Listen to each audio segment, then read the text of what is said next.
Page d'histoire. Il était une fois Léon Kengo Adondo. Ou comment les jeunes Mundele en tout cas, Mbandaka deviendra l'un des hommes les plus puissants de la RDC. Les Allemands attaquent le Congo. L'histoire de Léon Kengo Adondo commence avec la Première Guerre mondiale. De 1885 à 1908, notre pays, le Congo, qui s'appelle alors l'État indépendant du Congo, EIC, est une propriété privée du roi des Belges, Léopold II. Mais depuis le 18 octobre 1908, le Congo est devenu une colonie belge sous la dénomination des Congo belges. Tandis que ses voisins de l'Est, le Rwanda, le Burundi, les Tanganyika, l'actuelle Tanzanie, sont des colonies allemandes connues comme la Dutch East Africa, qui veut dire l'Afrique orientale allemande. 2 ans après le déclenchement de la Première Guerre mondiale, on est en 1916. Le général allemand Paul von Lettow-Vorbeck, commandant des forces coloniales de la Doha, décide d'attaquer les Congo belges par la frontière rwandaise pour récupérer les minerais d'or de Kilomoto en Ituri. La force publique FP, l'armée coloniale congolaise, va réagir énergiquement contre cette agression en repoussant l'ennemi en dehors de nos frontières. Les militaires congolais libèrent les Rwandais et les Burundis. Les commandants en chef de cette force publique, le lieutenant-général Charles Tomber, décide de poursuivre les Allemands dans leur colonie avec un contingent de 15 000 soldats congolais. C'est ainsi que Kigali tombe aux mains des militaires congolais le 9 mai 1916. Le 6 juin 1916, Bujumbura, la capitale du Burundi, est libérée à son tour. Au mois de juillet 1916, les Rwandais et les Burundi sont complètement contrôlés par les militaires congolais de la FP, ou la force publique. Les opérations vont se poursuivre en Tanzanie, où les militaires congolais vont battre les Allemands dans 3 grandes batailles, Mahenge, Tabora et Dodoma.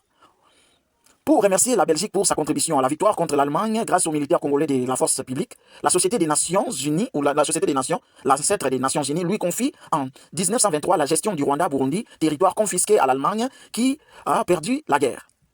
En 1925, ces 2 territoires sont rattachés au Congo dont ils deviennent pratiquement la 7e province. 2 militaires congolais ramènent des épouses rwandaises et burundaises. À la fin de la guerre en 1918, beaucoup de militaires congolais parmi les contingents de 15 000 hommes reviennent au Congo avec des épouses rwandaises et burundaises.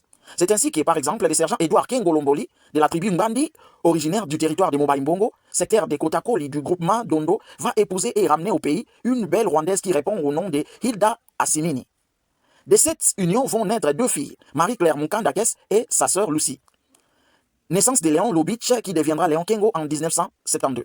Marie-Claire Makandakes, l'aînée du couple Edouard Kengo et Hilda Assimini, deviendra employée à l'hôpital général de Libenge dans l'actuelle province du Sud-Ubangi. À la suite d'une relation amoureuse qu'elle a eue avec le médecin belge de cet hôpital, le docteur Michel Lubitsch, elle va donner naissance le 22 mai 1935 à un garçon qu'elle prénomme Léon Lubitsch. Le père du petit garçon est contraint de quitter le Congo 5 jours après la naissance de Léon à la suite d'une affaire pénale rocambolesque. Le médecin juif belge d'origine polonaise travaillait au Congo comme médecin itinérant en charge de la lutte contre la maladie du sommeil qui sévissait à l'époque dans la province de l'Équateur. Le docteur Michel Lubitsch est condamné et renvoyé en Belgique. Un jour, lors de son itinérance, l'un de ses collaborateurs congolais va faire tomber son précieux instrument de travail, son microscope. Le docteur Lubitsch, sous l'emprise de la colère, va frapper ces Congolais à la tête avec une canne et les blesse. Le médecin belge va soigner lui-même les blessés qui, une fois guéris, sera renvoyé dans son village pour faute lourde. 6 mois plus tard, on apprend que les garçons renvoyés est décédé à la suite probablement de la blessure. Le parquet de l'Issala ouvre une enquête contre le docteur Lubitsch pour coups et blessures volontaires ayant entraîné la mort sans l'intention de la donner. Il sera condamné à une lourde peine de prison et révoqué du service médical du Congo. Il est renvoyé en Belgique pour purger sa peine. Le roi belge va les gracier et le docteur Lubitsch revient au Congo et s'installe à Ouatsa dans la province du Haut-Douélé où il travaillera désormais pour les comptes de la compagnie des mines d'or de Kilomoto. Le petit Léon Lubitsch ne les verra pas et n'aura pas de ses nouvelles durant son enfance. Le jeune Léon est élevé par ses grands-parents.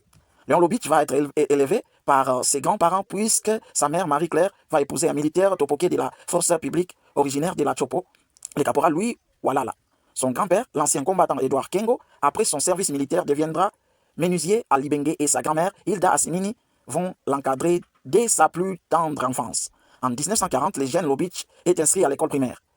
Comme l'atelier de son grand-père était séparé de son école par un mur mitoyen, il venait pendant les pauses manger les bananes grillées qu'il trempait dans un bol d'huile de palme que lui préparait celui qu'il considère comme son vrai père, tout en bavardant avec lui en Kingbandi et en Lingala. Les débuts difficiles d'une carrière époustouflante.